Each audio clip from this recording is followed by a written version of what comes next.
August 1992. Colombo. Sri Lanka were on the brink of history, just 54 runs away from their first ever test win against Australia. Then came one shot, one mistake, one moment that shattered a nation's dream. But this isn't the story of that failure. This is the story of how a fearless, flawed genius named Aravinda de Silva turned heartbreak into history and became arguably the greatest Sri Lankan batter we've ever known.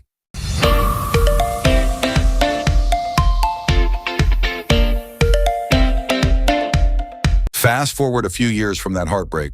On April 29, 1997, that same Mad Max would achieve something only a handful ever have, scoring 2 unbeaten centuries in the same test match. The boy who once threw away victory with reckless abandon had evolved into the man who defined greatness for a generation of Sri Lankan fans. Sure, others had better stats, but if you lived through his prime, you know, Aravinda was the guy. This episode of From Colombo With Swing is about how Aravinda de Silva transformed from a talented daredevil into a true legend. From the beginning, you could tell he was special.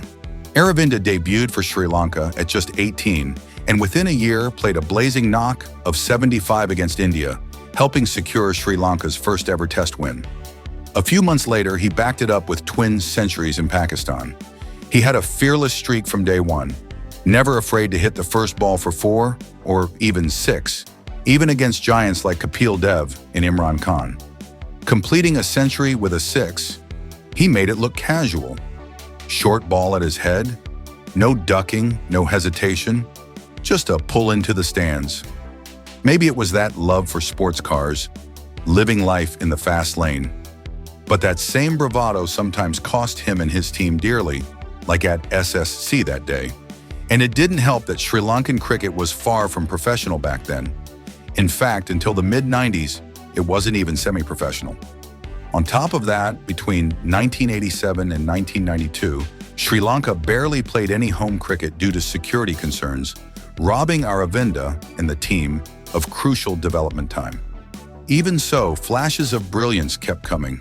His 167 at Brisbane, back-to-back half-centuries at Hobart, a mammoth 267 at Wellington, and knocks of 96 and 123 in Auckland, all between 1989 and 1991, were signs of his extraordinary class. In ODIs, he made his presence felt early too. An unbeaten 50 as a teenager to beat New Zealand, then a thrilling 46 not out to take Sri Lanka to their first win over Australia on Aussie soil.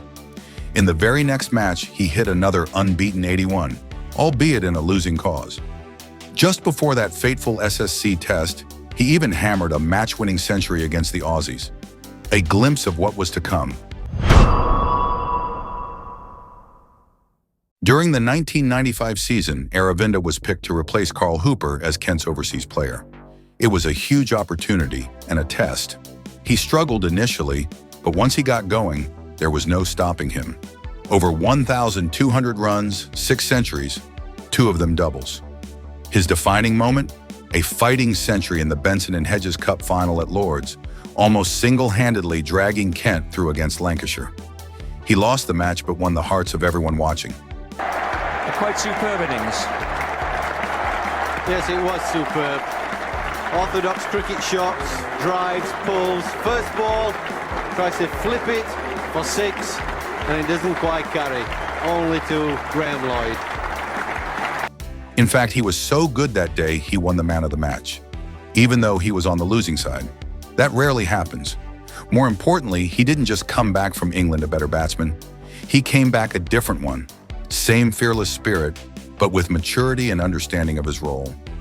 He knew he was Sri Lanka's cornerstone now. That maturity was exactly what Sri Lanka needed heading into the 1996 World Cup. He played crucial knocks against Zimbabwe and Kenya in the group stages, but his moment of destiny came on March 18, 1996. The semi-final at Eden Gardens, Kolkata. 110,000 screaming fans. Sri Lanka 2 down for just 1 run. Into this chaos walked Aravinda de Silva, battling a fever but full of fire. What followed was pure magic.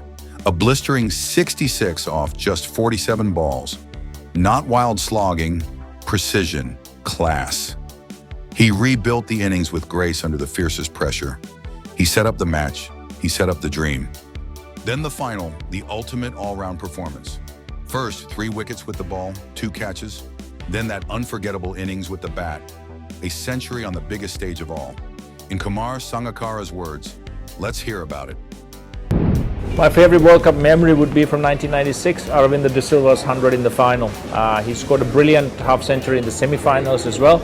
But once you get to the finals, you needed something special with Sanath Jayasuriya and Ramesh Kalvitarna back in the shed I think in our first over. You needed someone to step up. And Aravinda did.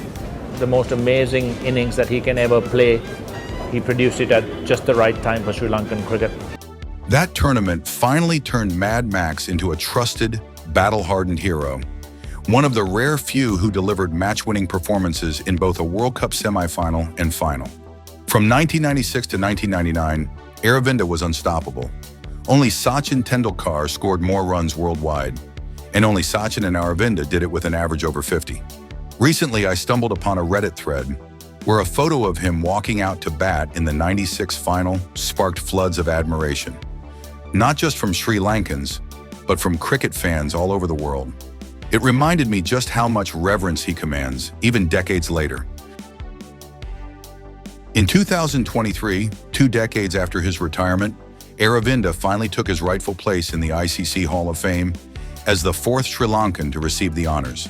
On that occasion, while writing an open letter, Mahela Jayawardena, one of Sri Lanka's greatest, said, "Though I can't help thinking that if you asked any of the 3 of us already there, myself, Sangha, or Murali, we would all agree that it should have been you first.